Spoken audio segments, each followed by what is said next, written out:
मेरे साथ फराज किदवई साहब हैं।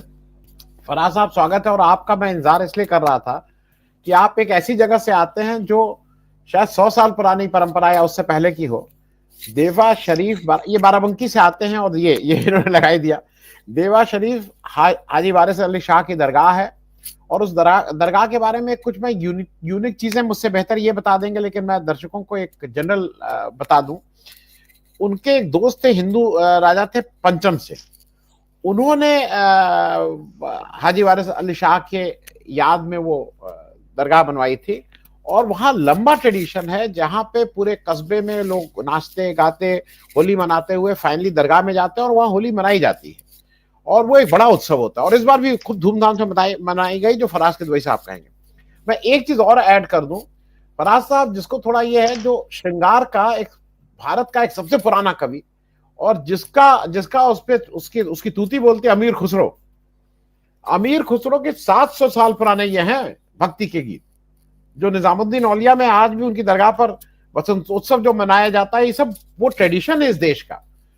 उसको कहीं ना कहीं मुझे लगता है कि इतनी गहरी जड़ें हैं कि ये वक्ती तौर पे कोई सियासत करने की वजह से एक भाजपा अगर ये कर भी रही है तो वो कुछ होने वाला नहीं है। हाँ, वक्ती तौर पे कुछ थोड़े बहुत दिक्कतें हो सकती हैं, लेकिन जैसा सुनील भाई साहब कह रहे हैं और फराज साहब, मैं इसलिए इस बात को कह रहा हूं, सुनील भाई साहब का कहना यह है कि ये क्वेश्चन ही कैसे उठना चाहिए कि दिक्कत है और ये राहत की सांस, ये क्वेश्चन ही वो है। लेकिन इंपॉर्टेंट क्वेश्चन होने के बाद भी हम सब लोग राहत की सांस महसूस कर रहे हैं। फराज साहब, थोड़ा देवा शरीफ के बारे में बता के ओवरऑल जो मामला गुजरा, लेकिन 27 तक सब कुछ ठीक नहीं है क्योंकि बीजेपी के पास इसको छोड़ के और कोई वोट पाने का और कोई जरिया रह नहीं गया है। आनंद सर, देखिए, आपकी शुरुआत की एनालिसिस में नहीं सुन पाया, लेकिन इस देश में सब कुछ ठीक है। अब आप कहेंगे कि मैं ये कैसी नॉनसेंस बात कर रहा हूं।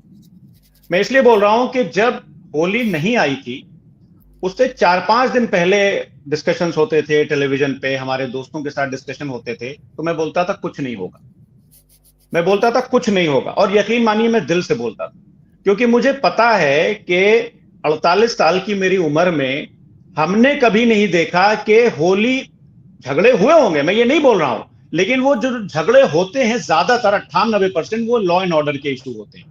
अब यहां पर क्या है कि as you correctly pointed out Anand sir, के भारतीय जनता पार्टी की जो सरकार चल रही है उसके पास बताने के लिए तो कुछ है नहीं। तो यहां पर दो बहुत बड़े झूठ फैलाए गए।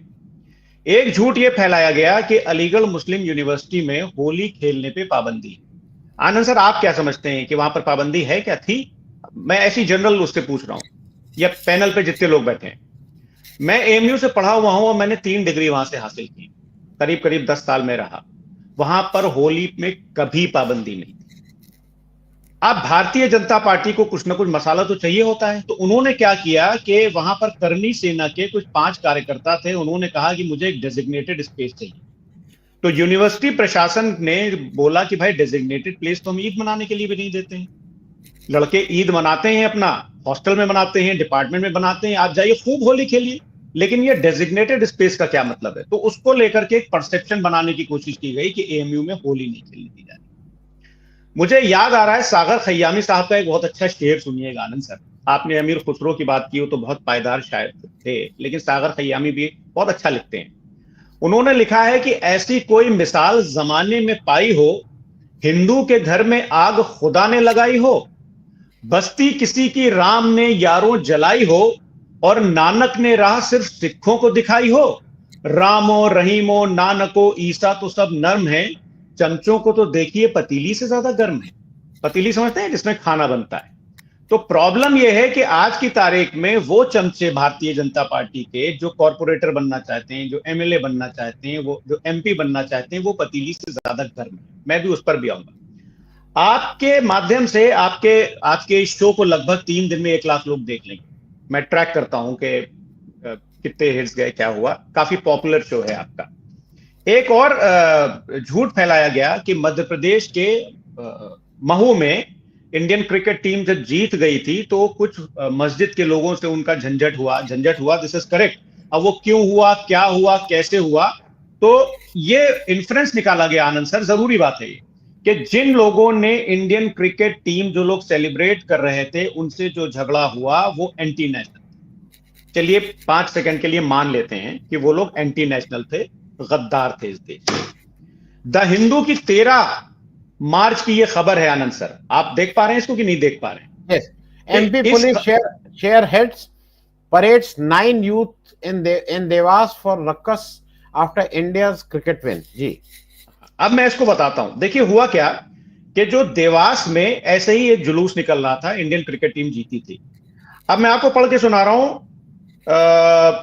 फॉलोइंग देयर अरेस्ट, मतलब 9 लोगों को अरेस्ट किया गया for allegedly creating a ruckus and clashing with police personnel while celebrating India's victory in the ICC Championship Trophy on Monday। यानी कि जो अब ये लोग पुलिस वालों से भिड़ गए, और एज पर दिस रिपोर्ट, इतना बड़ा अखबार है ये, मुझे लगता है कि ठीक ही ठाक छापेगा, और वहां पर पुलिस वालों से झगड़ा हुआ और कोतवाल से लगभग मारपीट हुई, तो पुलिस ने इनके ऊपर मुकदमा कर दिया। अब अगर जहां पर महू में जो झगड़ा हुआ था, अगर वो लॉ एंड ऑर्डर की प्रॉब्लम नहीं थी और वो लोग देश से गद्दारी कर रहे थे, तो क्या ये पुलिस भी देश से गद्दारी कर रही थी मध्य प्रदेश की? आनंद, मेरा यह मानना है कि भारतीय जनता पार्टी जो है उसको किसी न किसी तरीके से हिंदू मुस्लिम विवाद खड़े करके किसी न किसी तरह से इस देश में नफरत का माहौल पैदा। अब मेरे पापा एक बहुत अच्छी बात वालिद साहब कहा करते थे आनंद सर, वो ये कहते थे कि ये इस देश की खूबसूरती है, ये इस मुल्क की खूबसूरती है कि यहाँ पर 28% मुसलमानों की आवाज हिंदू उठाते हैं, 98% लोगों की आवाज। अब ये 98% कहां आ गए? आपको बोलना चाहिए था 100%, लेकिन 2% गड़बड़ है, 2% गड़बड़ है, मैं ये मानता हूं। आप देखिए, आपका ये पैनल है और आप लोग जो भी आज हो रहा है वो आवाज आप ही तो उठा रहे हैं, पार्लियामेंट से लेकर के असेंबली तक। और शीतल सर भी बैठते हैं कुछ 7 बजे वाले प्रोग्राम में, बड़े बड़े वाले प्रोग्राम में, वहां पर भी 98% मुसलमानों की आवाज हिंदू भाई उठाते हैं, including Sheetal sir and you. तो ये इस देश की खूबसूरती है, and I am not hopeless Anand sir. Bharatiya Janata party जितनी भी आग लगाए, भारतीय जनता पार्टी के लोग चाहे जितनी आग लगाएं, लेकिन अब जनता धीरे धीरे समझने लगी।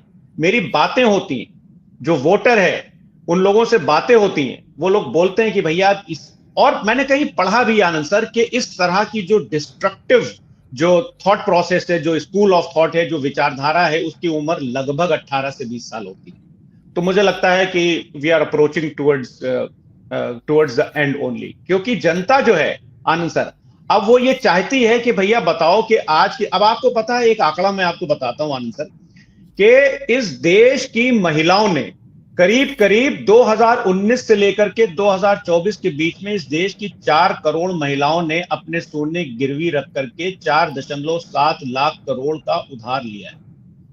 ये नौबत आ गई, यानी कि एक तरह से बोलें तो इस देश की 4 करोड़ महिलाओं ने क्या अपना मंगलसूत्र गिरवी रख दिया है अपने खर्चों को चलाने के लिए। वेज रेट की हालत यह है कि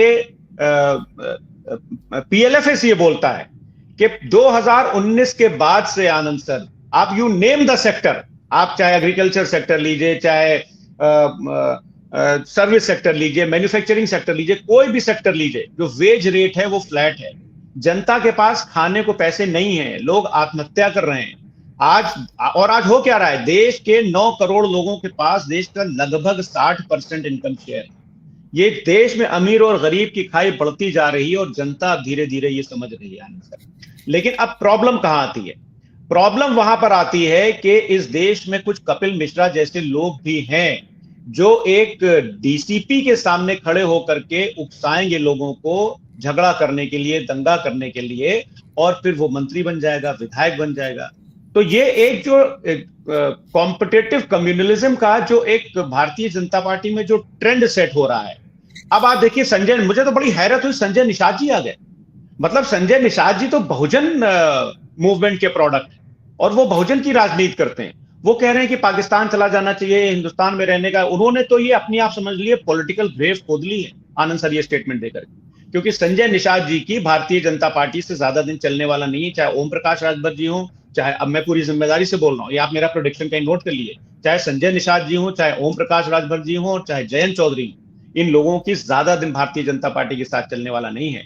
और फिर संजय निषाद जी के ये स्टेटमेंट तो फिर जनता ने सुन ही ली है आनंद। तो उन्होंने एक हिसाब से पॉलिटिकल सुसाइड कर लिया है ये स्टेटमेंट देने के लिए। लेकिन अब किया क्या जाए, ये लोग तो, मजबूरी ये है कि ये लोग तो मोहन भागवत जी की भी बात नहीं सुनते। इधर मोहन भागवत जी स्टेटमेंट देते हैं कि हर मस्जिद के अंदर शिवलिंग क्यों ढूंढना, और उधर खुदाई शुरू हो जाती है। लेकिन सबसे ज्यादा जो मुझे अनफॉर्चुनेट चीज लगी वो ये लगी कि जब इस प्रदेश के मुखिया ऐसे बयान देने लगते हैं, सुनिए। लोगों ने कहा दंगा हो जाएगा, हमने कहा एक बार आर पार हो ही जाए, देखा जाएगा। सुना आनंद सर आपने, आवाज आई थी? मतलब जब प्रदेश का ये मुखिया ये बोले कि लोगों ने कहा दंगा हो जाएगा, मैंने कहा एक बार आर पार हो ही जाए, देखा जाएगा जो होगा, तो फिर उस प्रदेश का क्या हाल होगा आप समझिए। और प्रॉब्लम क्या हो रही है? प्रॉब्लम ये हो रही है कि नितेश राणे बोलते हैं कि मस्जिद में घुस के मारेंगे, तो उनको मंत्री बना दिया जाता है। केतकी सिंह बोलेंगे कि मुसलमानों के लिए जो है वो अलग अलग विंग की जरूरत है, अलग विंग की जरूरत है अस्पतालों में। और ताज्जुब की बात यह है कि प्रधानमंत्री जी के मुंह से कुछ निकल नहीं रहा है। मतलब मटन मुजरा सब कुछ उन्होंने कह दिया, मंगलसूत्र, लेकिन उनके मुंह से कुछ नहीं निकल रहा है। But I am really hopeful Anand sir कि जो ये देश है, इस देश का जो डीएनए है वो सेक्युलर है। यहाँ के 99.9% हिंदू भाई जो हैं वो सेक्युलर है। और मेरे पिताजी की बात मुझे बार बार याद आती है कि जब मुसलमानों के लिए यहां पर से आवाज उठेगी तो वो हिंदू भाई उठाएगा, चाहे आनंद सर उठाएं और चाहे आम आदमी पार्टी उठाए और चाहे समाजवादी पार्टी उठाए और चाहे कांग्रेस उठाए।